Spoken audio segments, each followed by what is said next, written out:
कर दिया गया। एक भाई हमारा जो वहाँ शिक्षा करने के लिए गया था उसको मार दिया गया था। 56 इंच का सीना कहाँ गया? ऐसे लोगों को चूड़ी पहन के बैठ जाना चाहिए, छोड़ के हट जाना चाहिए गद्दी को, छोड़ के हट जाना चाहिए गद्दी से। नहीं संभल रही है जो उस लायक को उसके हवाले कर देना चाहिए देश को। मोदी जी रिलायंस वाले के यहाँ जाते हैं, पूछ के जाते हैं। मोदी जी पाकिस्तान बिरयानी खाने गए थे, जनता से पूछ के गए थे। अब मोदी जी BSNL दूसरा लॉन्च नहीं कर सकते। मोदी जी पाकिस्तान बिरयानी खाने गए थे, जनता से पूछ के गए थे। किस लिए गए थे? मोदी जी जहाँ जहाँ जा रहे जनता से पूछ के जाते हैं। सरकार का काम होता है शिक्षा का मंदिर बनवाना, ताकि हमारे नौजवान यहाँ पर शिक्षा करें, दूसरे देशों में जाने की जरूरत ही ना हो। आज हमारे भाई वहाँ 10,000 फंसे हुए हैं, आप चुनाव में फंसे हुए हैं। कहाँ गया 56 इंच का सीना? जाती आज मेरा भाई विदेश में मारा गया गोली से, 56 इंच का सीना कहाँ गया? जाके पूछना चाहिए ना रूस वालों से, क्यों मारा हमारे भाई को? और हमारे टैक्स का पैसे का वो राशन दे रहे हैं कि अपने बाप के घर से ले आके दे रहे हैं हम लोगों को खाने के लिए, सरकारी चीज। बड़ा एहसान दिखा रहे हैं जनता के ऊपर। उनका तो बड़ा जनता का अगर एहसान, जनता का एहसान है कि वो हम लोगों का राशन खा रहे हैं, हम लोग जनता उनका राशन नहीं खा रही है जी। वो अपने घर से ला के नहीं खिला रहे हैं, हमारे टैक्स के पैसे से, हमारे जो सब्सिडी के पैसे से, इन पैसों से जो है तो ये दे रहे हैं। जनता पर किसी का एहसान नहीं है। जनता का एहसान उनके ऊपर जो एसी गाड़ी में घूम रहे हैं और जो मंच पर बैठ के जो है तो सन 41 और सन 42 की बात कर रहे हैं, 2042 की, 2080 की, 2070 की बात कर रहे हैं। जिनको इतनी तमीज़ नहीं कि मैं किस सन में जी रहा हूँ, किस सन की बात कर रहा हूँ, वो जनता का क्या ख्याल करेंगे जब उनका खुद का अपना ख्याल नहीं कि किस सन की मैं बात कर रहा हूँ। प्रधानमंत्री जी कहते हैं कि बेटी पढ़ाओ बेटी बढ़ाओ। जो आदमी ऐसा कहता है वो देश को क्या संभालेगा? बहन जी एक ऐसी जो शख्सियत है जो कि देश को भी संभाल सकती है, प्रदेश को भी संभाल सकती है और जनता को भी संभाल सकती हैं। उन्होंने किया है, करके दिखाया। फिर भी 5वीं बार जो मेरी बहन जी करने जा रही हैं, करके दिखाएंगी एक जो तो जनता के लिए। तो ये सरकार जिस तरीके से कह रही है कि हम रोजगार दे रहे हैं, बहन बेटियों के लिए इतना सब कुछ किया है, लॉ एंड ऑर्डर बहुत अच्छा कर दिया है, पकौड़े का रोजगार दिया है ना, गोबर का रोजगार दिया है ना, बेरोजगार खड़ा है ना, कोरोना में जो पैदल लोग चल रहे थे, बच्चे को छोटे छोटे बूढ़े मर रहे थे, यही रोजगार दिया है ना। ऑक्सीजन की कमी से लोग मर गए, यही रोजगार दिया ना। सरकार तो मना कर रही है, कोई नहीं मरा ऑक्सीजन की कमी से। सरकार झूठ बोल रही है। सरकार झूठ, जनता नहीं झूठ बोलेगी ना, चुनाव में दिखा देगी जनता। सरकार झूठ बोल रही है या जनता झूठ बोल रही है, वो जनता दिखा देगी आपकी बार चुनाव में। 24 में भी दिखा देगी, इस समय भी दिखा देगी। जनता का जो इस बार जनता चुनाव लड़ रही है, नेता चुनाव नहीं लड़ रहे हैं। सरकार बनाम जनता, जनता के ऊपर जो बीता है वो अपना रिजल्ट देगी और अच्छा रिजल्ट देगी, बहन जी के पक्ष में देगी। मंदिर मुद्दा लेके, धर्म का मुद्दा लेके जो सरकार नहीं चलती है। सरकार सर्व समाज से चलती है, जिस तरह बहन जी ने जो चलाया। बहन जी चाहती तो अपना भी जो है तो बड़ा बड़ा फार्म हाउस या बड़ा बड़ा सब कर लेती, या हमारा कार्यकर्ता कर लेता, लेकिन बहन जी ने सबके लिए किया है।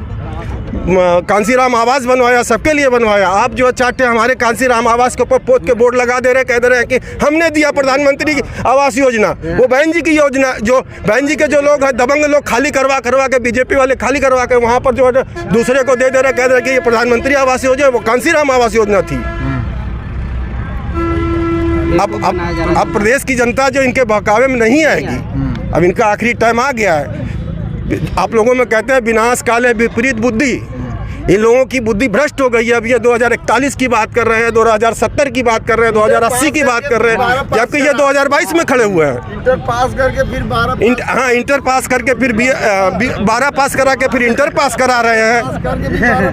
तब समझ लीजिए यहाँ का गृह मंत्री जब ये कह रहे हैं कि इंटर पास होके जो क्या चला 12 पास करके इंटर में ये लैपटॉप। राम मंदिर का मुद्दे के बारे में बात की, तो राम मंदिर से कोई फायदा नहीं है? कोई फायदा नहीं है। राम सबके हैं, राम सब अपने घर में भी पूज लेगा। राम को सब कुछ, कौन कह रहा है कि राम मंदिर मत बनवाइए? बहन जी ने अपना इतना बनवाया क्या? देश की जनता का लूट के बनवाया क्या? बहन जी ने जो आज बनवाया सर्व समाज के लिए बनवाया। आज वहाँ से उसका जो है टैक्स वसूली होती है, सारे सरकार के खाते में जाते हैं। सारे जो भी वहाँ आमदनी होती है सरकार के खाते में जाती है। बहन जी अपने घर नहीं ले जाती हैं, या बहुजन समाज के लिए नहीं बहन जी जोड़ी हैं। बहुजन समाज का एक एक कार्यकर्ता, एक एक गरीब कार्यकर्ता जरूर है, लेकिन बहन जी के लिए जान देने को तैयार रहेगा। अरे 56 इंच का सीना कहाँ गया? हमारे भाई विदेशों में जो परेशान हो रहे शिक्षा के लिए गए थे। अगर शिक्षा की योजना यहाँ, शिक्षा का मंदिर यहाँ होता राम मंदिर के बजाय शिक्षा का मंदिर होता तो विदेशों में जाके आज फंसे रहते। वो चुनाव में चल रहे हैं प्रधानमंत्री जी, 56 इंची का सीना कहाँ गया? आज हमारे भाई सब रो रहे हैं वहाँ पर उनको निकालने के लिए। पार्टी के कई नेता कह रहे हैं कि वो मोदी जी से पूछ के थोड़ी गए थे वहाँ। मोदी जी से पूछ के कोई, मोदी जी को पूछ के आए थे क्या प्रधानमंत्री बनने? मोदी जी तो ये भारत को विश्व गुरु बनाना चाहते हैं। मोदी जी पूछ के आए थे कहाँ प्रधानमंत्री बनने जनता के से? मोदी जी रिलायंस वाले के यहाँ जाते हैं, पूछ के जाते हैं। मोदी जी पाकिस्तान बिरयानी खाने गए थे, जनता से पूछ के गए थे। और अब मोदी जी BSNL दूसरा लॉन्च नहीं कर सकते। मोदी जी पाकिस्तान बिरयानी खाने गए थे, जनता से पूछ के गए थे। किस लिए गए थे? मोदी जी जहाँ जहाँ जा रहे हैं जनता से पूछ के जाते हैं। सरकार का काम होता है शिक्षा का मंदिर बनवाना, ताकि हमारे नौजवान यहाँ पर शिक्षा करे, दूसरे देशों में जाने की ज़रूरत ही ना हो। आज हमारा भाई वहाँ 10,000 फंसे हुए हैं, आप चुनाव में फंसे हुए हैं। कहाँ गया 56 इंची का सीना? वो तो कुछ बच्चे आए हैं, उनको लेकर कह रहे हैं कि हम लगभग सारे बच्चे ले आए हैं। सारे बच्चे कहाँ से आ जाएंगे? आप उठा के देख लीजिए, फेसबुक देख लीजिए, मीडिया तो दिखाएगी नहीं। यूट्यूब देख लीजिए, मोबाइल पे देख लीजिए, सारे बच्चे रो रहे हैं। एक भाई हमारा मारा गया, उसके लिए कोई अफसोस नहीं है। एक आदमी मार दिया जाता है RSS का जो तो वहाँ पर, तो उसके लिए मार जो तो दंगा हो जाता है, गाड़ी जला दी जाती है। आज मेरा भाई विदेश में मारा गया गोली से, 56 इंच का सीना कहाँ गया? जाके पूछना चाहिए ना रूस वालों से, क्यों मारा हमारे भाई को? और भारत ने दिए एक RSS का कार्यकर्ता मार दिया जाता है, किसी तरह किसी ने भी मार दिया हो, जबकि वो अपराधी था। उसके लिए पूरा जो है तो वहाँ पर जो है गाड़ियाँ जला दी गई, वो जला दिया गया, तमाम जो बर्बादी कर दिया गया। एक भाई हमारा जो वहाँ शिक्षा करने के लिए गया था, उसको मार दिया गया था। 56 इंच का सीना कहाँ गया? ऐसे लोगों को चूड़ी पहन के बैठ जाना चाहिए, छोड़ के हट जाना चाहिए गद्दी को। छोड़ के हट जाना चाहिए गद्दी से, नहीं संभल रही है। जो उस लायक को उसके हवाले कर देना चाहिए देश को। ये लोग उस लायक नहीं है। अब जनता जाग चुकी है, जनता हर मामले में जाग चुकी है। आने वाला चुनाव आपको निर्णय दे देगा, और आने वाला 24 का चुनाव भी आपको दिखा देगा कि जनता किस तरफ है।